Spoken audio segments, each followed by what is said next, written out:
Hey, Fly Girl. I'm René Vengelstork, Aviation CEO, FAA board alum, and high performance coach.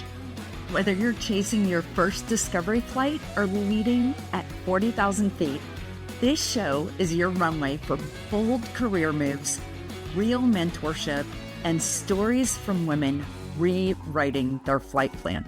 From the cockpit to the control tower, we're building the future of aviation one fly girl at a time. Welcome to the Fly Girls Guide podcast. Welcome to this episode of the Fly Girls Guide to Aviation Careers. I have one of my favorite people with me today. Crystal Barrois is joining us from Atlanta, where she works for Delta Airlines. And Crystal's been a pilot there and an assistant chief pilot there. And now she has a very unusual job, which is keeping the fleet for Delta Airlines updated and sufficient to perform all of those activities. She's the general manager in their aircraft acquisitions department. Crystal, thank you so much for coming on to talk about your job. Thank you for having me, Renee. It's awesome to see you, and I'm very excited to talk about this very unique role in aviation.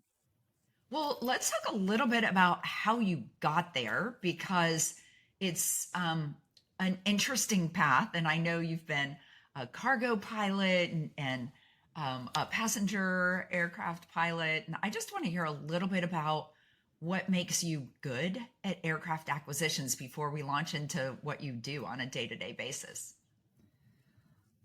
You're right. I have had a pretty heavy commercial aviation background, so started as a pilot. But I think what makes me really good at this role is my interactions with people. This is a very relationship-centric role. I manage a lot of the relationships between Delta Airlines and Boeing and Airbus. And having good people skills, good communication skills, and a little bit of sense of humor really goes a long way in this role.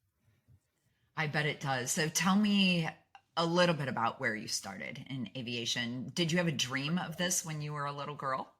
No, I never even knew. First of all, I never knew women were in aviation at all. I always thought of, the male pilots, and pilots is all I really knew about in aviation. But I did start as a pilot. I actually met a female pilot when I was in college and thought that was really cool. So I went and took an intro flight and then decided that if guys can do it, I can do it too, and just started my journey to becoming an airline pilot. To your point, I have worked in many different piloting roles. I've flown regional aircraft, cargo aircraft. I flew overseas as a contract pilot for a couple of years, and then got hired at Delta back in 2014. And I'm currently a Delta captain. I do keep current on the A320, fly the A320. So I have a pretty big background in flying aircraft. About 5 years ago, the woman that I work for now, and it's really cool. We have a very big female presence on the Delta fleet team. Our vice president is a female. My leader is a female. But I met her through and that's why I say people person. Networking is really big in my role. I met her through another project that I was working on in flight ops. And so when she came to fleet, she decided we need a pilot to work in fleet. And she called me and said, "What are you doing?" So I've been on the team for about 4 years and have done a few different roles on the team, but, never even knew this side of the business. And it is a fascinating side of the business for sure. Yeah, you went from operations to business. So what does that mean on a day-to-day basis? What are you actually doing? So my role in particular, I oversee entry into service programs. So what that means is we sign the aircraft purchase agreement, and a lot of people think that that's where it's like somehow the aircraft just show up a few years later after you broker the deal. That's not actually what happens. There's a lot of work that's in the space between signing the purchase agreement and actually onboarding the aircraft. And so I work with, like I said, I work with Boeing and Airbus to lead the team that configures the aircraft. So we have obviously a lot of stakeholders that play into the decisions that we make on board the aircraft. So whether it's seats, whether it's our in-flight entertainment systems, whether it's the monuments on the aircraft and the avionics configuration, I oversee that process. So making sure that everybody's involved and engaged, and there are lots of meetings that we have with Boeing and Airbus to define the configuration of the aircraft. So that's one piece of what we do. And then after we've solidified the configuration of the aircraft, there are a series of activities that have to be complete prior to actually taking delivery of the airplane. So we call that airline readiness. And I Okay. oversee that process as well. So we have monthly meetings with, there's hundreds of people that interact with bringing on a new aircraft to an airline. And we just meet with the teams to make sure that they don't need any support from the OEMs and what we need to do, making sure we're tracking everything that has to be done, because we actually have to submit all of that work to the FAA prior to taking delivery of a new aircraft. So there's a lot that goes into the EIS, entry into service process, and my team oversees that for all of our fleets. So it's really fun, really exciting, a lot of work. Yeah, I can imagine that. So just so we know the scale, um, how many aircraft roughly are in Delta's fleet? So roughly about 1,000. It's give or take plus or minus 100 aircraft depending on the day, because an aircraft that we have in our fleet can be defined in different ways. But it's roughly 1,000 aircraft, not the biggest fleet in the world, but definitely a sizable fleet to manage. And we have That's lots of aircraft on order as well. right. So how far out are you ordering aircraft? Obviously, your department is looking at what are the fleet needs going to be in 5 years, in 10 years, in 20 years, because you're also anticipating hiring and your contracts with airports and all sorts of other things. So they're taking all of that into account. How far out are you planning? How far out are you having to order aircraft? Because with just those two manufacturers, Boeing and Airbus, I know they both have a backlog of orders. So you can't just go buy one tomorrow and get it next week. Right. There's no Amazon for commercial aircraft, unfortunately. So you're absolutely right. You do have to. We're a pretty small team of people. We work in the finance department, and we have different people on the team who do that type of strategy work. So what are the fleet needs?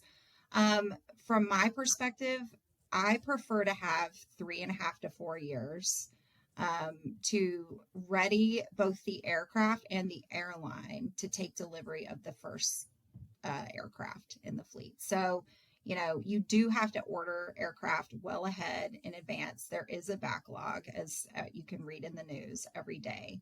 And, our team is always looking at, what slots are available and when strategically do we need to make these decisions.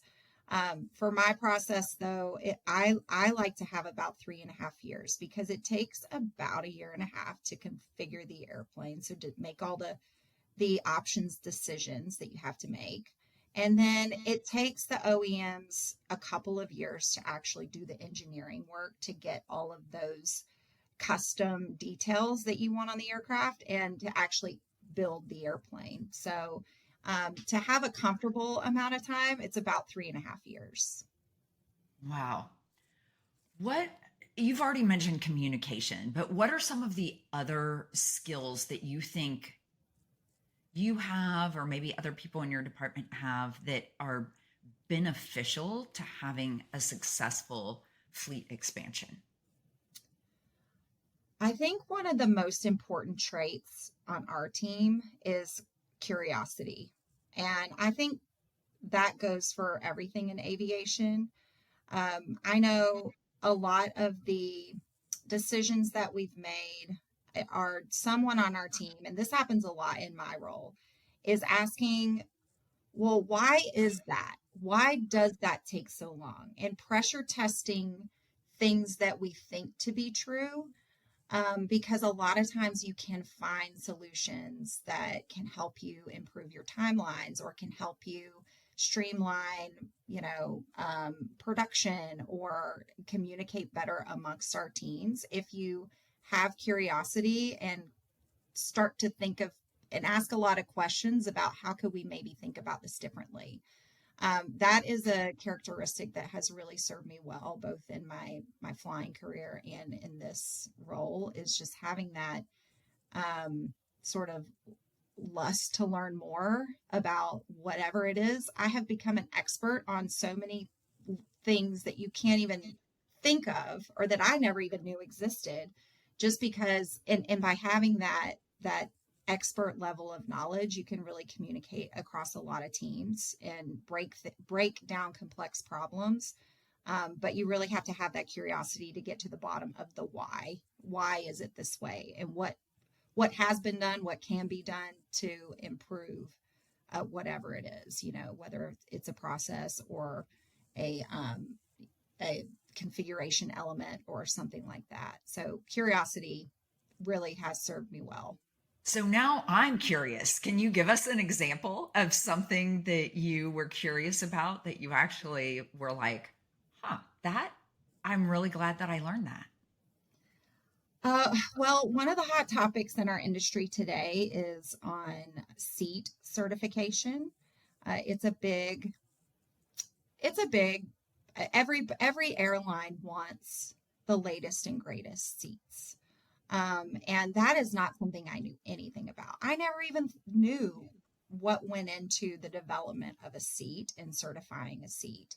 But in my role, if a seat certification is at risk, then it could potentially delay deliveries, right? So I have made it I have been curious about it, and I've been to the seat suppliers. I've watched how they do the certification testing. I've had someone walk me through what are all the milestones that we have to achieve and how they interact with the federal agencies that actually certify the seat. So FAA, EASA in Europe, or TACA in Canada, what they're actually looking for, and culminating all that, aggregating all that information, and then presenting it to my leadership and saying, okay, here's the timeline, and here are the biggest risks, so that we can start to mitigate those risks early and in advance, and work those things with the OEMs,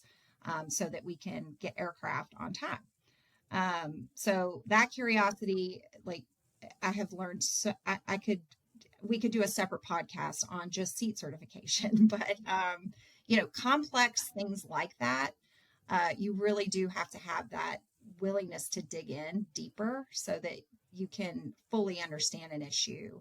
And it might be something that you just never knew even was a thing. So, Yeah, no kidding. Well, this makes me wonder, like, if I'm thinking about seat certification and I'm thinking about galley configuration and I'm thinking about the flight deck and I'm thinking about the various safety aspects of an aircraft, and you're thinking about all of these things and taking in feedback from hundreds of different people. What systems or habits do you have to have in place to, like, mentally keep that all straight and know what's going to be at risk, or what's going to cause problems, or what's going to raise an issue, a year and a half down the road? How does your brain stay organized to keep everything on track, Crystal? um, there's a lot of unorganization up there but it's a great question because we do have to track a lot. I do feel that things, it's really important to me that things don't slip through the cracks. So every Monday morning, I look at my week and I go through the projects, and I make a prioritization list of things that we need to get done or things that we need to dig into that week. And I work with my team. Luckily, I have two women on my team who are extremely organized and manage that, more just the tracking and process work. But we have project plans for each of the programs that we have. And then I have leads that I work with for each of the programs. And, our systems are really project management tools.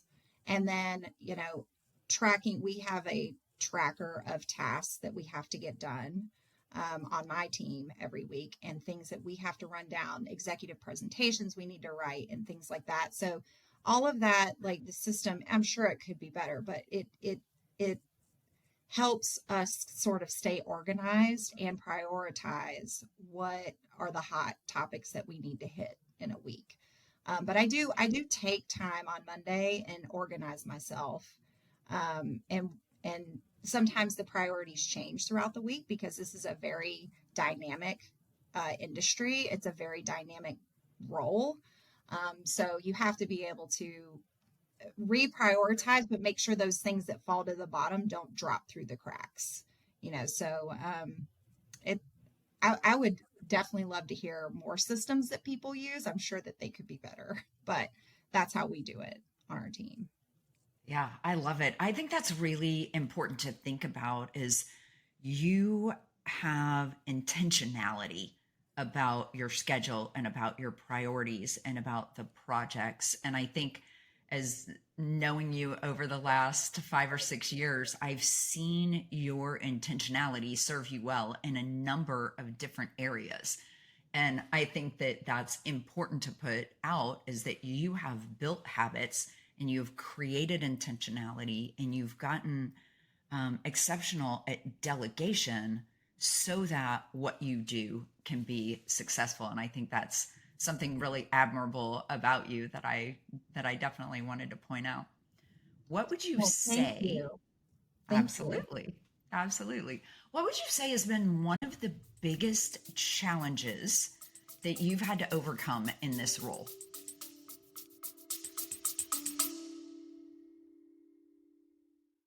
Hey, friends, are you dreaming of a career in aviation or ready to level up the one you've already started? Whether you're a student, a career changer, or a seasoned pro, you are invited to our free virtual aviation career fair happening November 5th. Meet recruiters from top aviation companies, explore career paths you never knew existed, and even sign up for interviews. It's completely free, but space is limited. Register now at weareflygirls.com/careers and take off toward your future in aviation.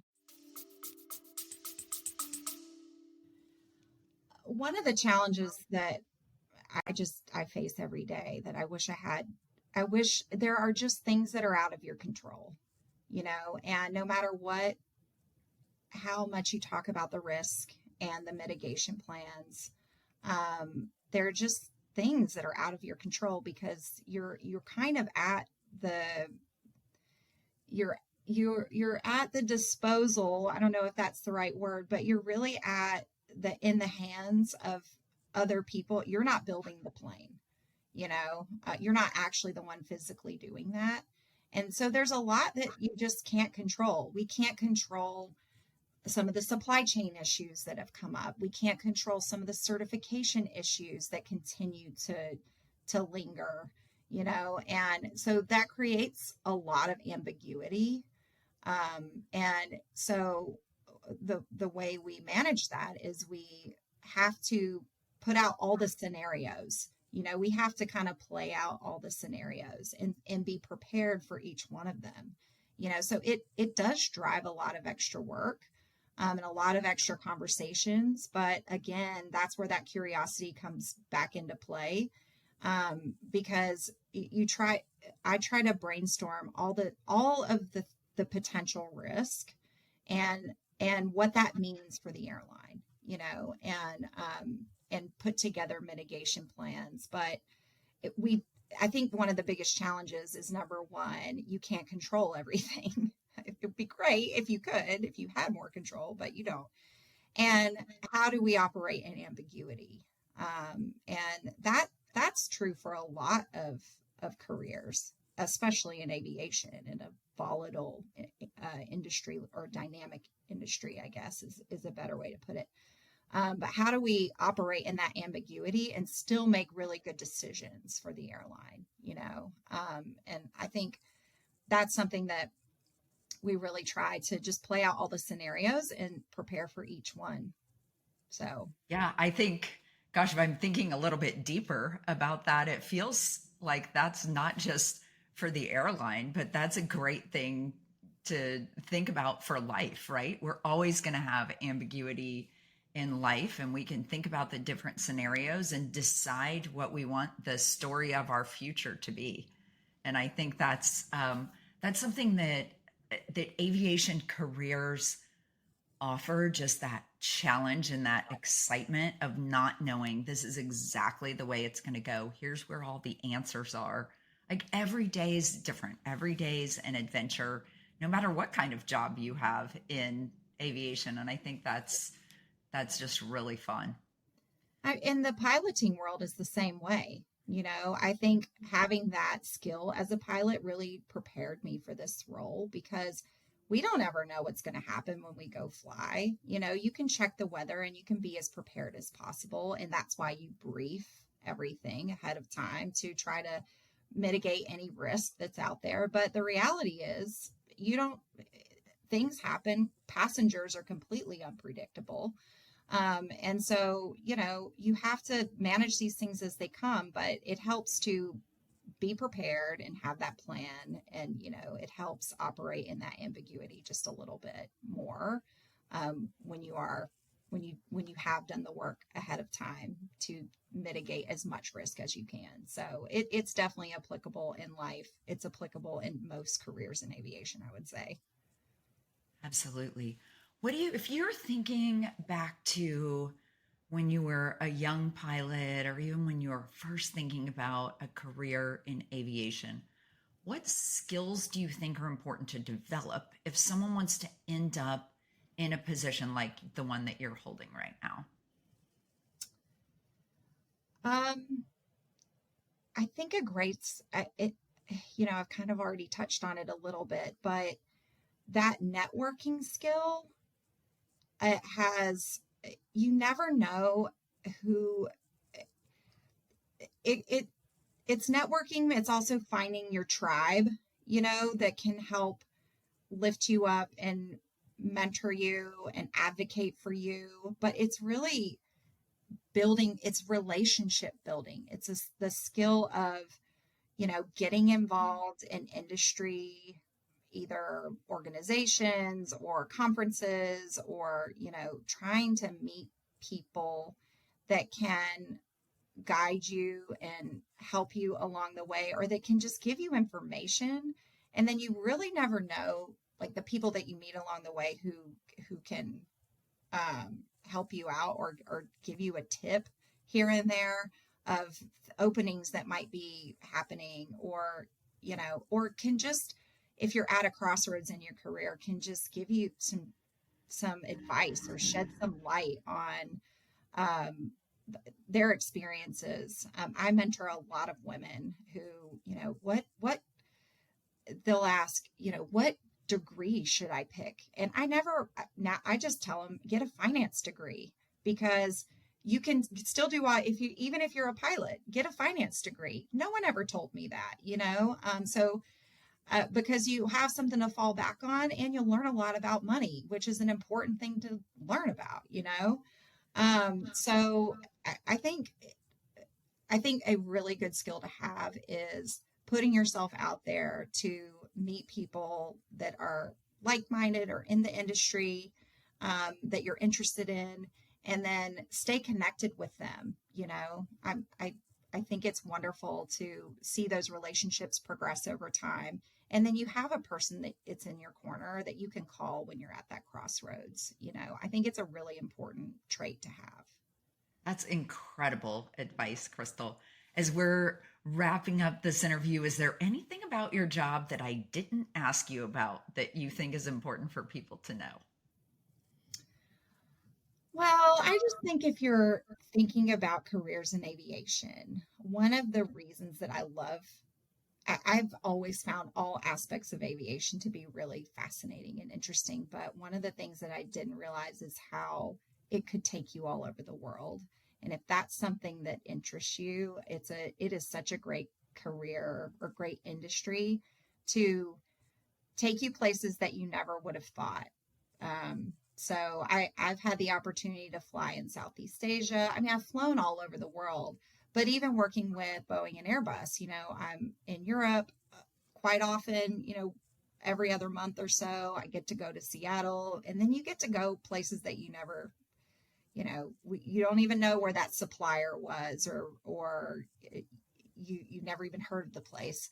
So I think for people that like to travel, it seems kind of intuitive, but you really do get to see an interesting side of the world in this business. So if that's something that interests you, I think this is a great career to do it. I love it. Is there a mantra or a quote that you love that you live by? Well, not to sound terribly cheesy, but I love Delta's mantra of keep climbing. I always go back to that because even if I love that the idea of like never stop growing, never stop climbing, never stop being curious. And I really think, especially in today's age when we're in this big tech boom and everything, it's like what can be possible, and so not to sound too cliche, but I love keep climbing. It's a great mantra. Well said. I love that too. Crystal, thanks so much for being on the podcast. I appreciate you. Thank you, Renee. Great to see you. Thanks for having me. Thanks for tuning in to today's episode. For additional resources, head over to flygirlsguide.com.